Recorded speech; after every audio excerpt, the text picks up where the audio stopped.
بسم اللہ الرحمن الرحیم۔ صرف 5 منٹ کا مدرسہ قرآن و حدیث کی روشنی میں 13 شعبان المعظم۔ نمبر 1، اسلامی تاریخ۔ حضرت ابو سفیان بن حرب رضی اللہ عنہ۔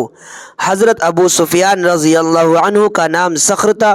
حضور صلی اللہ علیہ وسلم کی نبوت سے 50 سال پہلے پیدا ہوئے۔ آپ صلی اللہ علیہ وسلم سے وہ عمر میں 10 سال بڑے تھے۔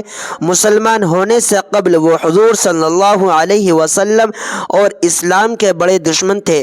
کئی مرتبہ مسلمانوں کے خلاف جنگ کی۔ جنگ احد میں کفار کی قیادت کی، لیکن ان کی بیٹی ام حبیبہ رضی اللہ عنہا شروع ہی میں مسلمان ہو گئی تھی اور اپنے شوہر کے ساتھ حبشہ ہجرت کر گئی تھی۔ ان کے شوہر کا وہاں انتقال ہو گیا تو حضور صلی اللہ علیہ وسلم نے بادشاہ حبشہ کو اپنا وکیل مقرر فرما کر ان سے نکاح کر لیا۔ اس طرح حضرت ابو سفیان رضی اللہ عنہ حضور کے خسر ہوئے۔ حضرت ابو سفیان رضی اللہ عنہ فتح مکہ سے ایک دن قبل رات میں مسلمان ہوئے۔ اسلام قبول کرنے کے بعد حضور صلی اللہ علیہ وسلم سے بہت محبت ہو گئی اور دین اسلام کی خاطر جان و مال لگانے کے لیے ہر وقت تیار رہتے۔ چنانچہ جنگ حنین کے موقع پر کفار سے مقابلہ کرتے ہوئے ان کی ایک آنکھ ضائع ہو گئی تھی۔ روم کے مقابلے میں جنگ یرموک کے موقع پر میدان میں بہادری سے آگے آگے مقابلہ کرتے رہتے۔ دوسری آنکھ بھی اس جنگ میں چلی گئی۔ حضرت عثمان رضی اللہ عنہ کے زمانے خلافت میں سن 33 ہجری میں 93 سال کی عمر میں انتقال فرما گئے۔ نمبر 2، اللہ کی قدرت۔ تتلی اللہ کی نشانی ہے۔ اللہ تعالی نے اس دنیا کو رنگ برنگی چیزوں سے سجایا ہے۔ ان میں سے ایک چھوٹی سی نازک مخلوق تتلی ہے۔ تتلی دن بھر باغیچوں اور پھلواری کے پھولوں کے آس پاس منڈلاتی رہتی ہے اور اس کے رس چوس کر اپنا پیٹ بھرتی ہے۔ اس کے بدن پر اتنے خوبصورت پر ہوتے ہیں کہ جیسے کسی ماہر تصویر بنانے والے نے ان پر رنگ برنگی تصویریں بنائی ہو۔ اور عجیب بات یہ ہے کہ اس کے دونوں پروں کے ڈیزائن اور دم بالکل ایک جیسی ہوتی ہے۔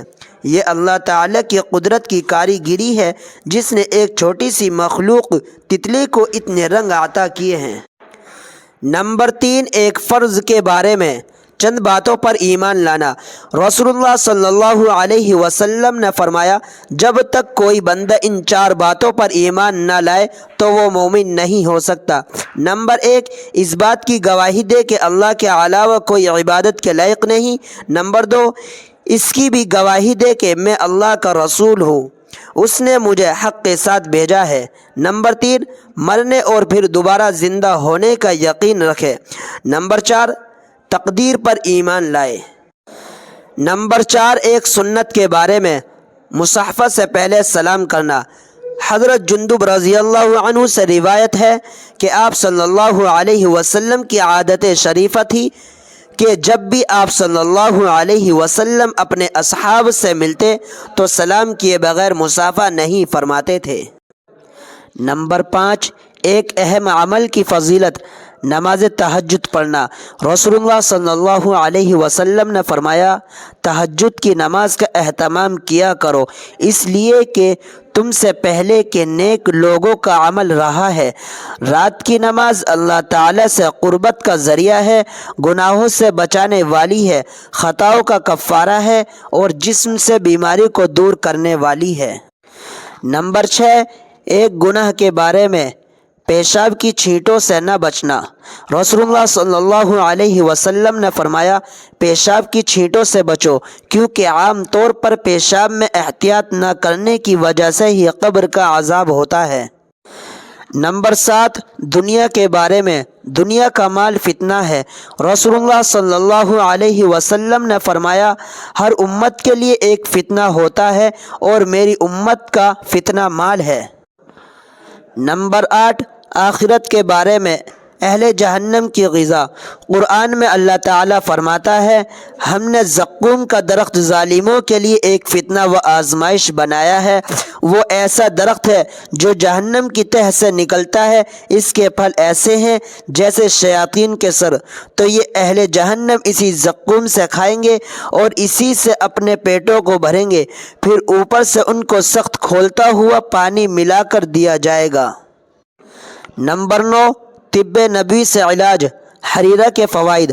حضرت عائشہ رضی اللہ عنہ فرماتی ہیں کہ رسول اللہ صلی اللہ علیہ وسلم کے گھر والوں میں سے جب کسی کو بخار آتا تو آپ صلی اللہ علیہ وسلم حریرہ استعمال کرنے کا حکم دیتے اور فرماتے کہ یہ رنجیدہ آدمی کے دل کو قوت دیتا ہے اور بیماری کے دل سے رنج و غم کو اس طرح دور کرتا ہے جس طرح تم پانی سے اپنے چہرے کے میل کچیل کو دور کرتی ہو۔ فائدہ: جو کے آٹے کو بھون کر اس میں گھی، میوے اور شکر ڈال کر پکایا جاتا ہے، اس کو حریرہ کہتے ہیں۔ نمبر 10، قرآن کی نصیحت۔ قرآن میں اللہ تعالیٰ فرماتا ہے، اے ایمان والو، تم آپس میں ایک دوسرے کے مال کو ناحق مت کھاؤ، مگر جو مال آپس کی رضامندی سے کی ہوئی خرید و فروخت سے حاصل ہو تو اس کو کھانے میں کوئی حرج نہیں ہے۔